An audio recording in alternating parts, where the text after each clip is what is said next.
ቢላል ቢን ረባህ የዘር ሐረጉ የሚመዘዘው እናቱ ሐማማህ የቀድሞ አቢሲኒያ ሐበሺ ሲሆን የዝሆን ዘመን በሚባለው ዓመት በተፈጠረው ክስተት ማለትም የአብርሃ ጦር ካዕባን ለማፍረስ በተንቀሳቀሰበት ወቅት ወደ መካ ሄዳ እዛው። አሰላሙ አለይኩም ወረህመቱላሂ ወበረካቱሁ። ውድ ቤተሰቦች እንዴት ናችሁ? ሰላም ከኔ ሰላም ነኝ አልሐምዱሊላህ። ክርስቲያን ወገኖች ሰላም ሰላም ብያለው። የቢላል ኢብኑ ረባህ ረዲየላሁ ዐንሃ ታሪክ። ቢላል ቢን ረባህ የዘር ሐረጉ የሚመዘዘው እናቱ ሐማማህ የቀድሞ አቢሲኒያ ሐበሻ ሲሆን የዝሆን ዘመን በሚባለው ዓመት በተፈጠረው ክስተት ማለትም የአብርሃ ጦር ካዕባን ለማፍረስ በተንቀሳቀሰበት ወቅት ወደ መካ ሄዳ እዛው የቀረች ሐበሻዊት ስትሆን አባቱ ደግሞ ረባህ በኑ ጁማህ ከተባለ ጎሳ የመጣ የአረብ ባሪያ ነበር። ቢላል የተወለደው 580 አዲስ ሲሆን የተወለደው መካ ከተማ ሐጃዝ በምትባል ቦታ ነው። ቢላል በርካታ ተቀጽላ ስሞች ያሉት ሲሆን ከነዚህም ውስጥ ቢላል አልሐበሺ፣ ቢላል ቢን ረባህ፣ ሙዓዚኑል አወል፣ ሙዓዚኑል ረሱሉላህ የሚባሉት ይገኙበታል።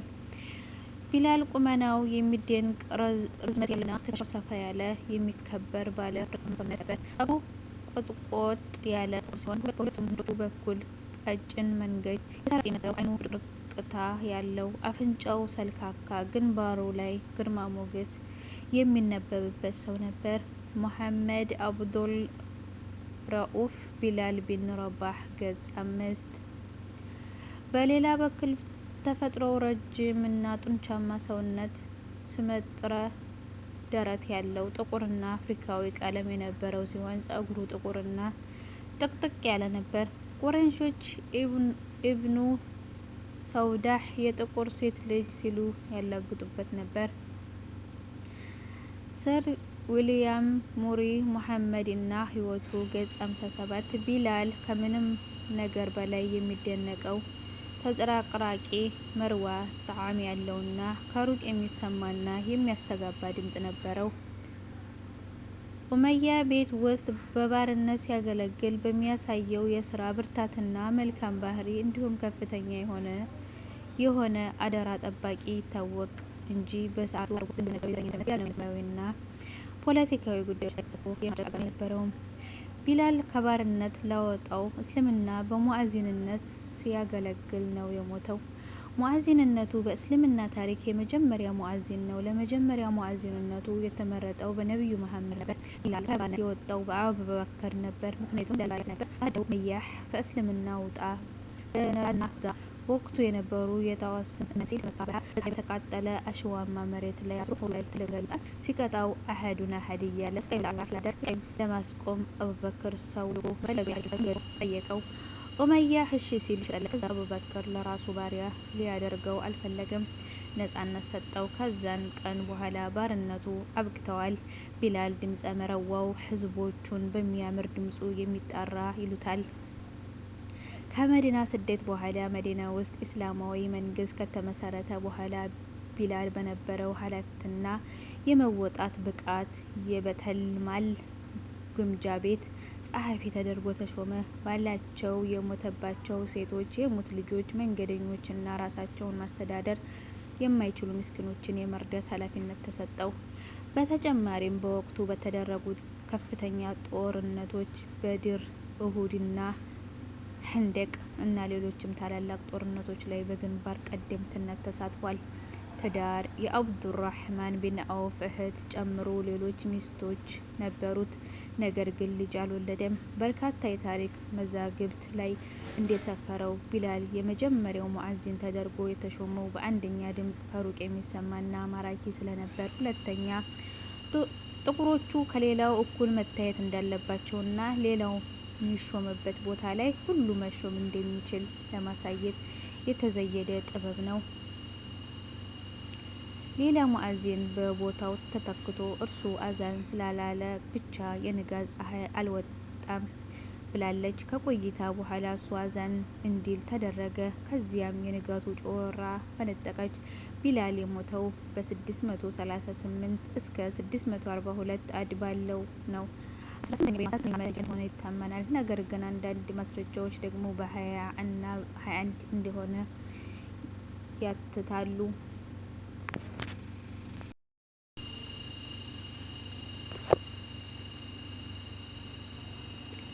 ትዳር የአብዱራህማን ቢን አውፍን እህት ጨምሮ ሌሎች ሚስቶች ነበሩት፣ ነገር ግን ልጅ አልወለደም። በርካታ የታሪክ መዛግብት ላይ እንደሰፈረው ቢላል የመጀመሪያው ሙአዚን ተደርጎ ተሾመው። አንደኛ ድምፁ ከሩቅ የሚሰማና ማራኪ ስለነበር፣ ሁለተኛ ጥቁሮች ከሌላው እኩል ማየት እንዳለባቸውና ሌላው የሚሾምበት ቦታ ላይ ሁሉ መሾም እንደሚችል ለማሳየት የተዘየደ ጥበብ ነው።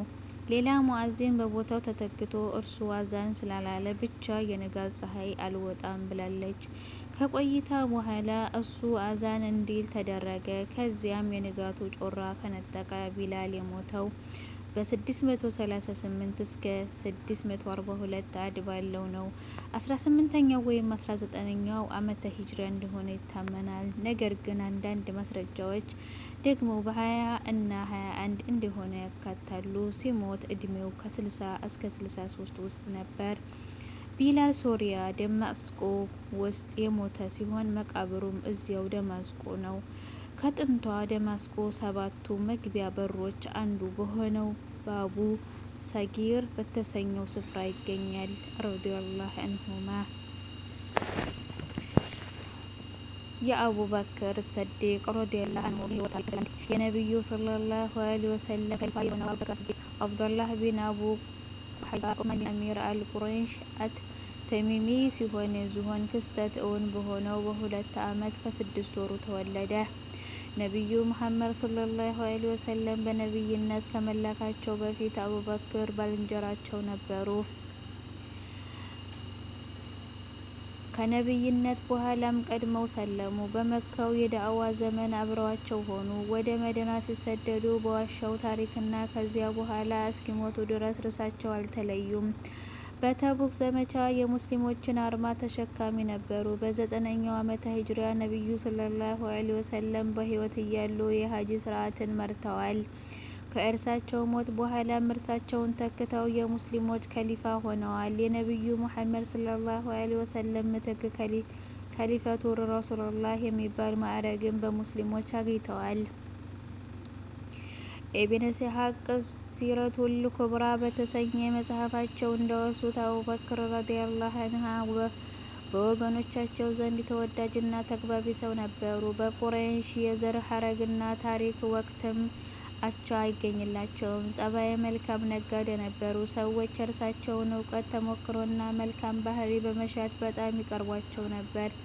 ከእርሳቸው ጋር መቀማመጥም ይወዱ ነበር። አቡበክር ይበልጥ የሚቀርቧቸውና የሚያምኗቸው ሰዎች ወደ እስልምና ጋበዙ።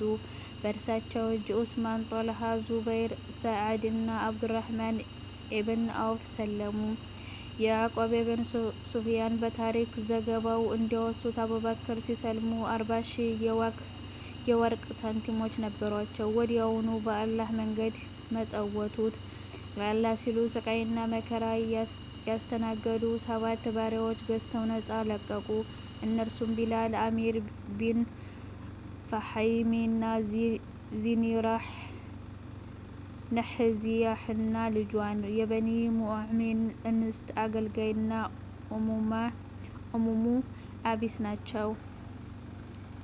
ኡሳማ ቢን ዘይድ አባታቸው ጠቅሰው እንዳስተላለፉት አቡበክር እውቅ ነጋዴ ነበሩ። ነቢዩ ሙሐመድ ሰለላሁ ዐለይሂ ወሰለም በነቢይነት ሲላኩ አቡበክር 40,000 የወርቅ ሳንቲሞች ነበሯቸው።